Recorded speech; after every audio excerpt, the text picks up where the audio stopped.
నాకు ఈ అవకాశాన్ని ఇచ్చిన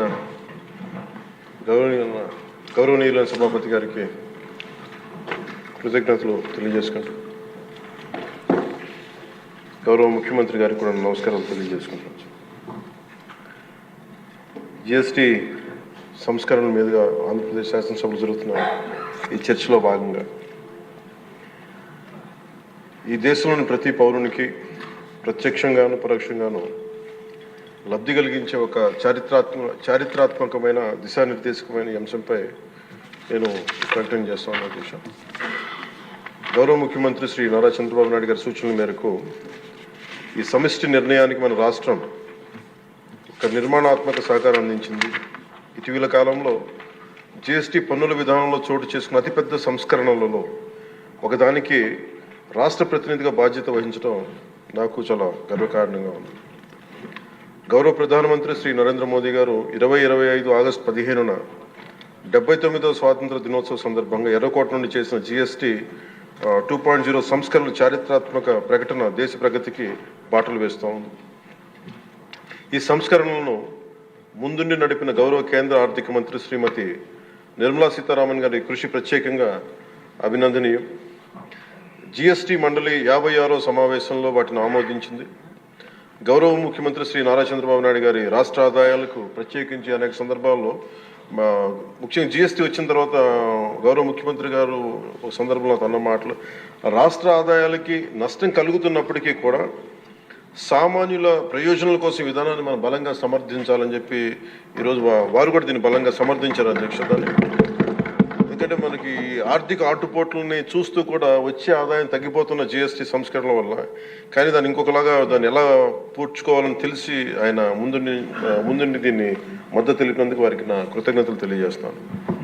ఈ చారిత్రాత్మక సంస్కరణలకు మద్దతు తెలిపిన తొలి రాష్ట్రంగా నిలిచింది నారా చంద్రబాబు నాయుడు గారి నాయకత్వంలోని ఆంధ్రప్రదేశ్ ప్రభుత్వం. జిఎస్టీ పన్నుల విధానాన్ని సులభతరం చేయడం ద్వారా సాధారణ ప్రజలకు ప్రత్యక్ష లాభాన్ని చేకూర్చి వ్యాపారులపై పన్నుల భారాన్ని తగ్గించి పన్ను వ్యవస్థలో పారదర్శకతను పెంచుతోంది. ఈ చారిత్రాత్మక సంస్కరణల పన్నుల విధానాన్ని సులభతరం చేసి వ్యాపార పరిశ్రమల అభివృద్ధికి సహకరిస్తుంది. ప్రజల పొదుపును పెంచి కొనుగోలు శక్తిని పెంపొందించడానికి, కొత్త పెట్టుబడులను ఆకర్షించి దేశాన్ని స్థిరమైన వృద్ధి మార్గంలో నిలపడానికి దోహదపడుతుంది. జిఎస్టీ రేట్ల సరళీకరణ ద్వారా ప్రజలు అధికంగా ఉపయోగించే వస్తువులు సేవలకు డిమాండ్ పెంచి ఉత్పత్తిని విస్తరించి కొత్త పెట్టుబడులను ప్రోత్సహిస్తుంది. తద్వారా ఆర్థిక వృద్ధికి దారితీస్తుంది. నిజంగా ప్రజలకి ఆర్థిక వ్యవస్థకి చాలా లాభదాయకమైన సంస్కరణ. రంగాల వారీగా చూసుకుంటే ముఖ్యంగా రైతుల కోసం ట్రాక్టర్లు, వ్యవసాయ యంత్రాలు, పరికరాలు మరియు ఇన్పుట్స్ పై పన్నులు తగ్గించడం వల్ల సాగు వ్యవసాయ వ్యయాన్ని తగ్గించి ఉత్పాదకను పెంచుతాయి. తద్వారా గ్రామీణ ప్రాంత ప్రజల ఆదాయాలు పెరుగుతాయి. ఆధునిక సాంకేతిక పరికరాల వినియోగం ప్రోత్సహించడం ద్వారా వ్యవసాయ వృద్ధి మరింత బలపడుతుంది. తక్కువ ఆదాయ కుటుంబాల కోసం పాలు కానీ, పెరుగు కానీ, పన్నీర్ లాంటి నిత్యావసర వస్తువులపై పన్ను 5% నుండి 0% తగ్గించడం ద్వారా రోజువారీ వ్యయాన్ని తగ్గిస్తూ ఉంది. నిత్యావసరాలు నెయ్యి కానీ, వెన్న కానీ, వంట పాత్రలపై పన్ను 12% నుంచి 5% తగ్గించడం కూడా కుటుంబ బడ్జెట్లకి ఇది చాలా ఉపశమనం కలిగిస్తుంది. అలాగే ప్రతి కుటుంబం కోసం ఉండే సబ్బులు కానీ, షాంపూలు కానీ, టూత్పేస్ట్ వంటి వ్యక్తిగత సంరక్షణ ఉత్పత్తులపై పన్ను 18% నుంచి 18% నుండి 5% పరిమితం చేయడం ద్వారా వాటి ధరలు చాలా గణనీయంగా తగ్గుతాయి. తద్వారా ఆరోగ్యం, వ్యక్తిగత పరిశుభ్రత మెరుగుదల కనపడుతుంది.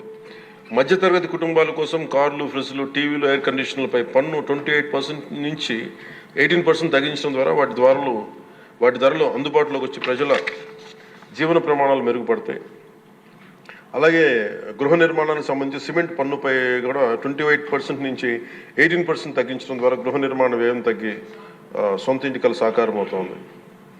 ఆరోగ్య రంగం కోసం ఔషధాలపై పన్ను 12% నుంచి 5%కి, అత్యవసర మందులపై పన్ను 5% నుంచి 0% తగ్గించడం ద్వారా రోగులకి చాలా కీలక ఉపశమనం కలిగి అందరికీ వైద్య సేవలు అందుబాటులోకి వచ్చి ప్రజా ఆరోగ్య సంరక్షణ మెరుగుపడుతుంది. ముఖ్యంగా బీమా రంగంలో జీవిత ఆరోగ్య బీమాపై పన్నుని 0%కి తగ్గించడం ద్వారా మరిన్ని కుటుంబాలు బీమా పొంది వారి జీవన ప్రమాణాలు మెరుగుపడితే వాళ్ళకి ఒక భరోసా ఇస్తుంది. ముఖ్యంగా ఎంఎస్సీల కోసం వ్యాపార ఉత్పత్తులు, మధ్యవర్తిత్వ సేవలపై పన్ను సరళీకరణ ద్వారా ఖర్చులను తగ్గించి పోటీ వాతావరణాన్ని పెంచుతూ ఉంది. త్వరితగతిన వెంటనే రీఫండ్ ద్వారా వ్యాపారులకు సమయానికి డబ్బు అందుబాటులో ఉండే వ్యాపారం ఎగుమతులు, ఉపాధి అవకాశాలు పెరుగుతాయి. విద్యారంగం కోసం విద్యారంగానికి సంబంధించిన వస్తువులపై తక్కువ పన్నులు విద్యను మరింత అందుబాటులోకి తెస్తాయి. GST 2.0తో భరోసా. ఈ సంస్కరణ ద్వారా ప్రజల చేతిలో ఉండే సంపద మరింత పెరిగి వస్తువుల వినియోగం పెరగడంతో పాటు నూతన పెట్టుబడులకు ప్రోత్సాహం లభిస్తుంది. తద్వారా ఆదాయ సేకరణ పెరుగుతోంది.